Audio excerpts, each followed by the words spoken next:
Buenos días, hermanos y amigos. Vamos a seguir con la serie Regresemos a nuestras bases. El liderazgo y la iglesia. Creo que estaríamos de acuerdo que el mundo tiene una crisis de liderazgo. Con los políticos hay que ver cómo está su vida privada para ver cómo van a gobernar. Leí lo de Hilario Ramírez, quien fue candidato independiente a la alcaldía de una pequeña ciudad en México. Cuando trató de defender cómo iba a ganar, cómo es que ganó una fortuna siendo político de ese lugar, admitió, pues robé, pero un poquito.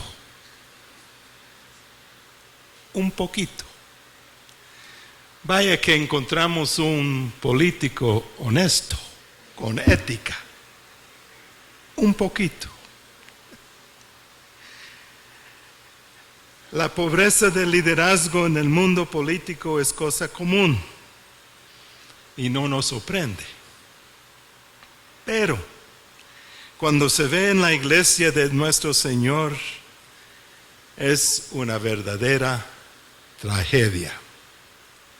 Cuando usted oye las palabras Iglesia Bíblica El Camino de San Cristóbal, ¿qué le viene a la mente? ¿Será que le parece a su mente la imagen de un colegio convertido en templo hace años, ubicado en sector B2, zona 8 de Mixco? Realmente el corazón de esta iglesia no está en un edificio de tantos metros de construcción, más bien está integrada por personas, familias enteras, hombres, mujeres, jóvenes, niños.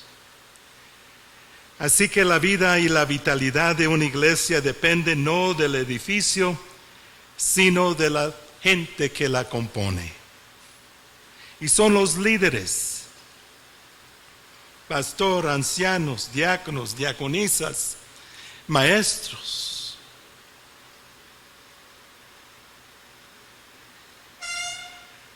que tienen el deber de desarrollar una vida espiritual, de desarrollar una vitalidad espiritual. Cuando una iglesia se muere, cuando hay estancamiento, no es porque el edificio se envejece o porque se deshace el cemento o se apolían las bancas. No, se marchita la vitalidad de una iglesia cuando dentro del liderazgo algo marcha mal. Y esto produce una asfixia espiritual que penetra la congregación. La congregación refleja el liderazgo. Creo que la ilustración más vívida de esto que he leído viene de algo que sucedió en la vida de un joven pastor en el estado de Oklahoma, los Estados Unidos. Este joven aceptó el llamamiento de pastorear una iglesia pequeña. Oigan lo que sucedió. El nuevo pastor llegó con grandes esperanzas de resucitar esta obra que paulatinamente había caído a través de los años.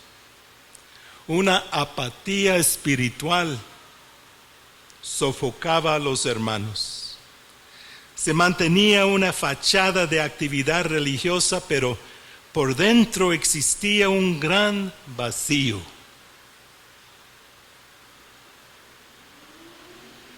El joven pastor inmediatamente se dio cuenta que el problema tenía sus raíces en el liderazgo. Ellos con gusto habían recibido el honor y el prestigio que llevaba su puesto, pero su compromiso, su entrega, no llegaba más allá de lo que les convenía. Sus ocupaciones personales siempre venían primero. Y como consecuencia lógica, la iglesia solo marcaba el paso, el mismo surco, sin visión, sin vitalidad. Y semana tras semana el joven pastor luchaba y se esforzaba con toda su capacidad para levantar esta obra, pero todo fue en vano. Al fin, en su desesperación, se le ocurrió una idea un poco radical. Sacó un anuncio de toda una página en el periódico local, anunciando que la iglesia que él pastoreaba había muerto y que el domingo entrante por la tarde habría un servicio fúnebre en la iglesia misma. Y todos los habitantes de esa ciudad estaban invitados a asistir. Y por primera vez en su historia se llenó el templo.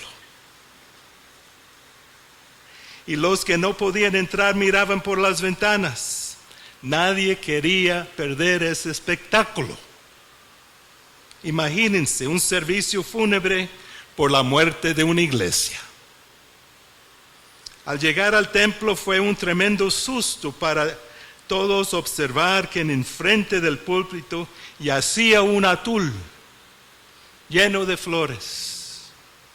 El pastor anunció que después del mensaje todos podrían pasar a ver los restos del ser querido que se iba a enterrar ese mismo día.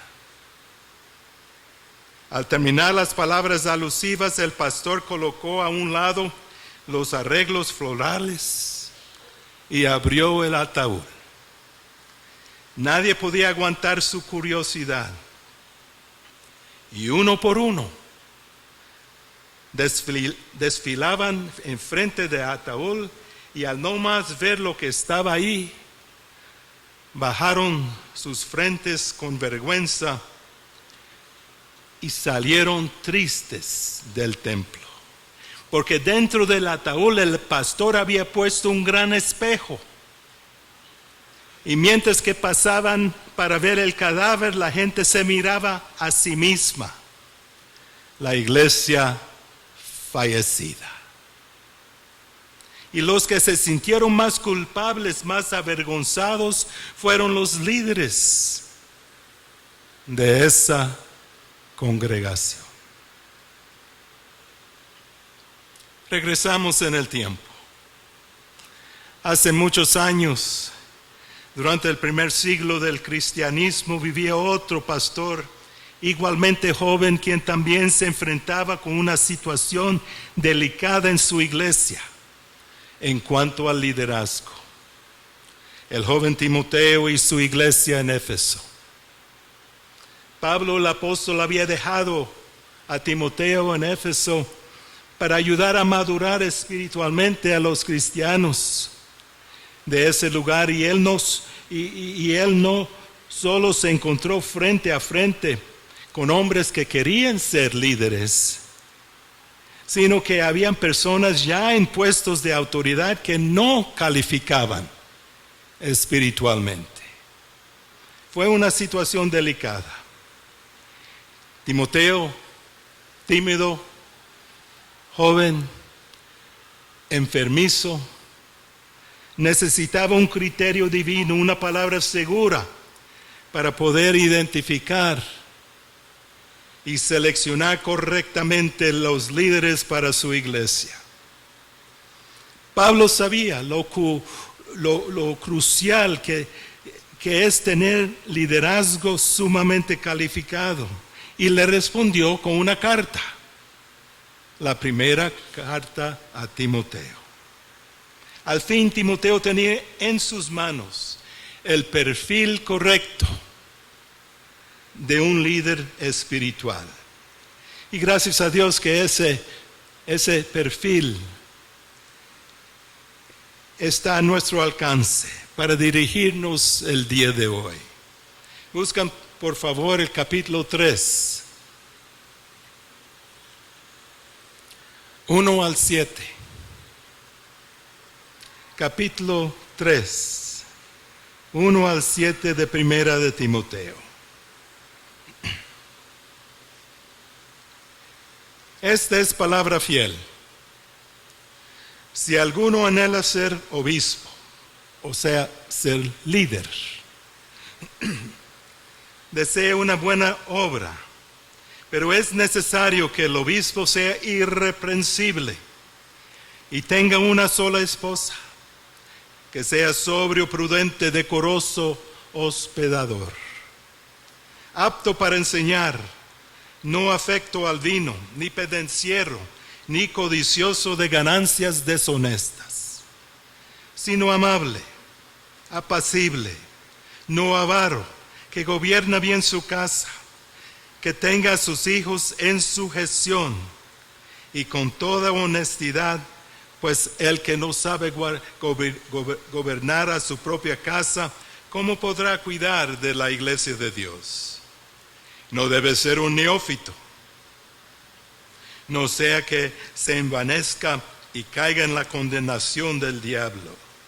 También es necesario que tenga buen testimonio de los de afuera, para que no caiga en descrédito y en los lazos del diablo.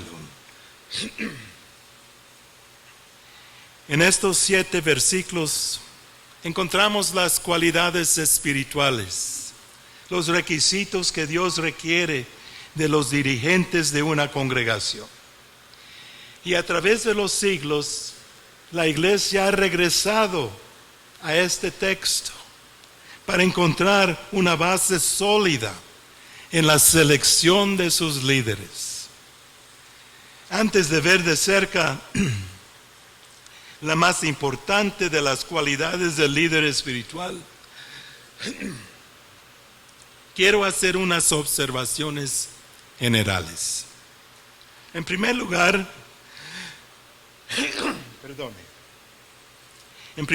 las cualidades de vida mencionadas en capítulo 3, 1 al 7, dan también a lo largo del Nuevo Testamento, especialmente en las epístolas de Pablo, y están dirigidas a todo creyente, tanto hombre como mujer, casado o soltero. O sea, es el perfil que se espera del creyente maduro. Son cualidades que toda persona cristiana debería esforzarse por alcanzar. Es la vida victoriosa en Cristo. Es lo que Dios espera de usted y de mí. Y cuando es tiempo de elegir el liderazgo de una congregación, se busca dentro del grupo los que ya están viviendo conforme a estas cualidades.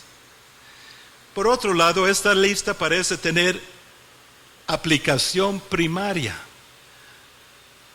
a los varones de la congregación. En el capítulo 2, 9 al 15, Pablo acaba de explicar el papel de la mujer en la iglesia. Que la mujer cristiana sí tiene un rol, un papel importantísimo en la vida de la iglesia, pero no es detrás del púlpito, predicando y ejerciendo autoridad sobre el hombre. El lugar donde la mujer puede realizarse a su plenitud y desarrollar todo su potencial como mujer es en el hogar, con sus hijos, siendo ayuda idónea a su marido. Y ahí ella se convierte en la reina de su mundo. Ahora, desde ese momento para acá, se ha desarrollado un montón de ministerios en la iglesia. Y tenemos a las mujeres involucradas en 1000 cosas. Hoy día la mujer tiene un rol importante en la iglesia. Ahora, después de hablar de la mujer cristiana, Pablo en el capítulo 3 ahora se dirige al varón. Y es obvio que Pablo se dirige a él. Por ejemplo, vemos en versículo 2, sería difícil que una mujer fuera marido de una sola mujer.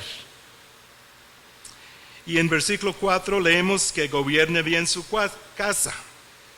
Aquí se habla de autoridad, de liderazgo. Todo esto sugiere que Pablo se dirige al hombre donde descansa la autoridad en la iglesia y en el hogar.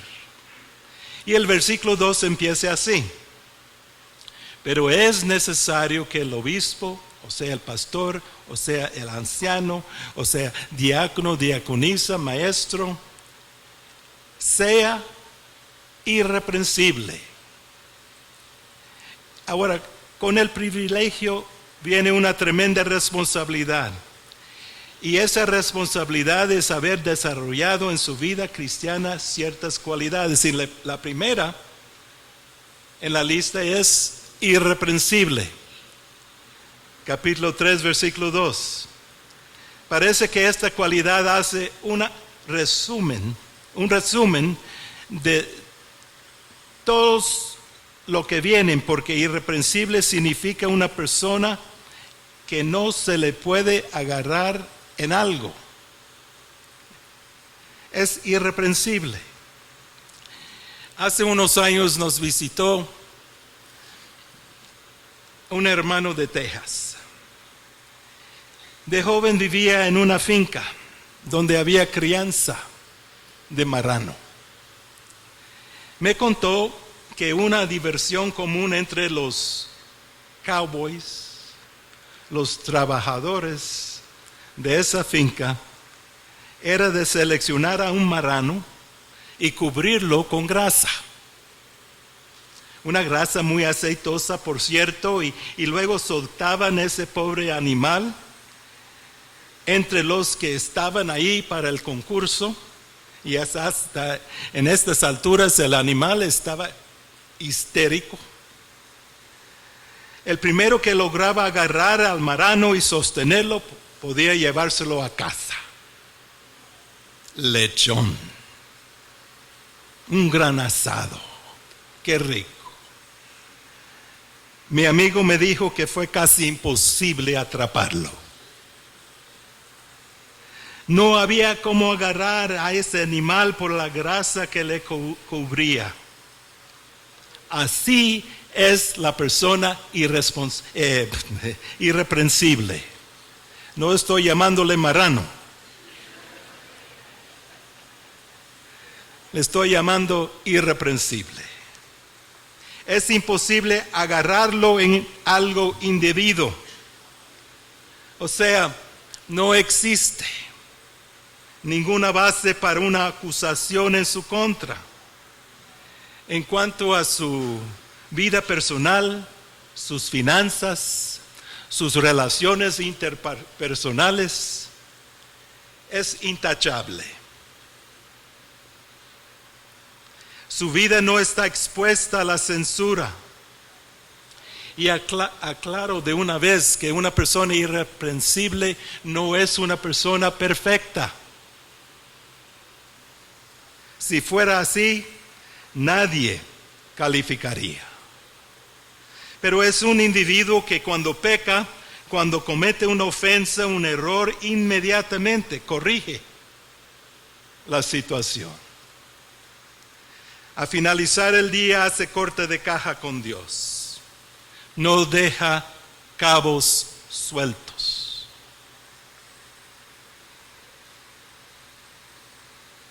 Pide perdón, recibe perdón. Hace lo imposible para mantenerse irreprensible. El apóstol Pablo en su segundo viaje misionero encontró a una persona irreprensible. Su nombre Timoteo. Hechos 16, 1 al 3 dice que la gente que vivía en el pueblo de Timoteo y la gente que en las ciudades a su alrededor hablaban bien de él. Eso es tener buen testimonio. Daba buen testimonio de él. Un buen testimonio provoca comentarios, reacciones positivas. La persona irreprensible tiene una buena reputación. Dicen de él, aquel es 24 quilates de oro. Buena gente. Es buena paga.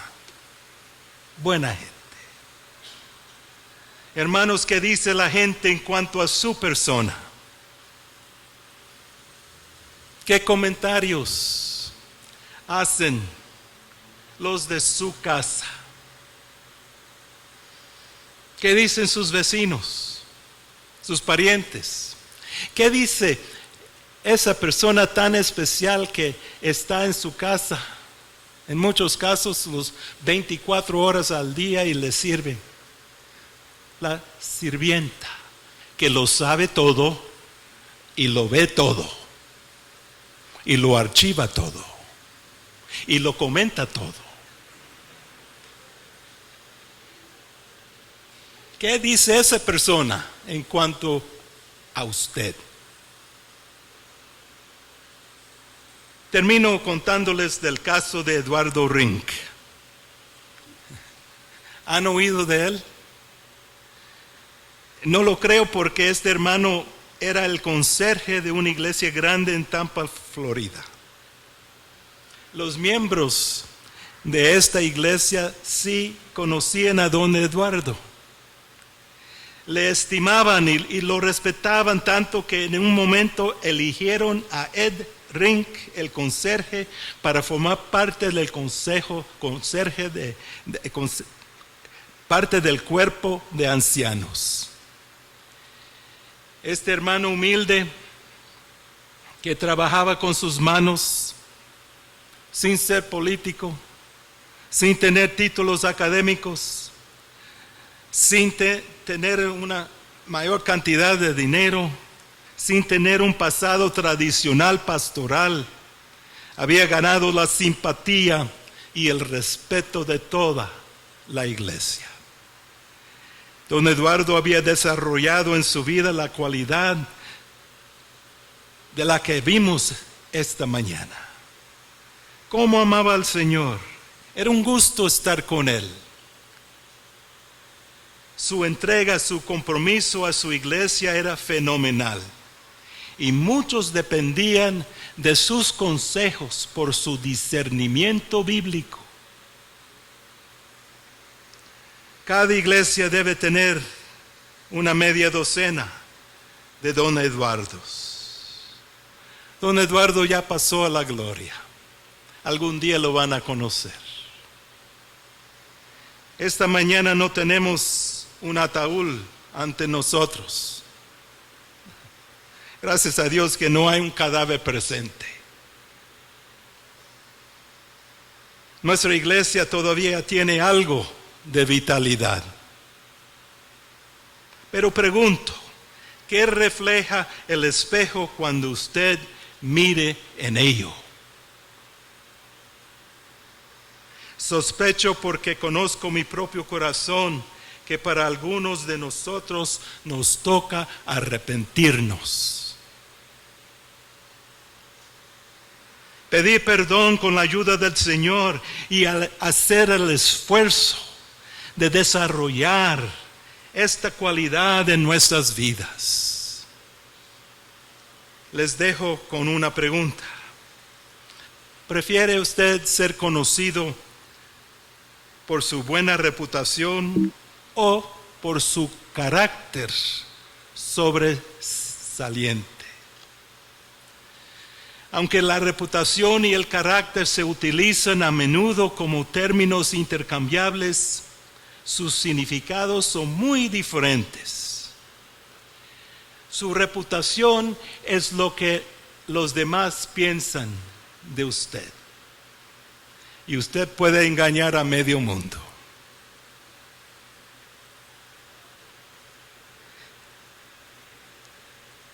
el carácter es lo que es realmente importante. Porque esto es lo que Dios piensa que es usted. Su carácter es lo que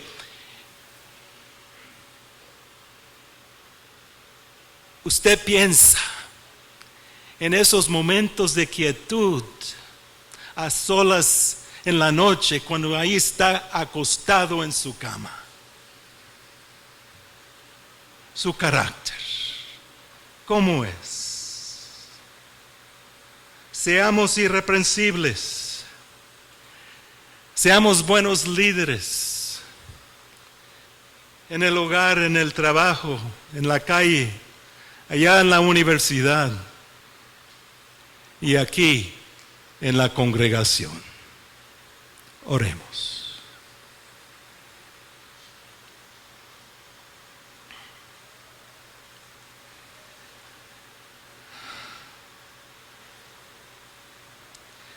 Padre Celestial, tú conoces hasta el último detalle de nuestras vidas y aún así nos amas y nos ayudas todos los días a vivir vidas irreprensibles. Nuestro deseo es vivir como Jesús, porque Él fue y es irreprensible. Ayúdanos a proveer el liderazgo que nuestros hogares e iglesia merecen. Ayúdanos a ser honestos con nosotros mismos y admitir con valor nuestras faltas y pecado. Y luego límpianos con la sangre de tu Hijo Jesús. Te lo pedimos en el nombre poderoso de Jesús. Amén. Después del servicio se ofrece consejería a los que desean.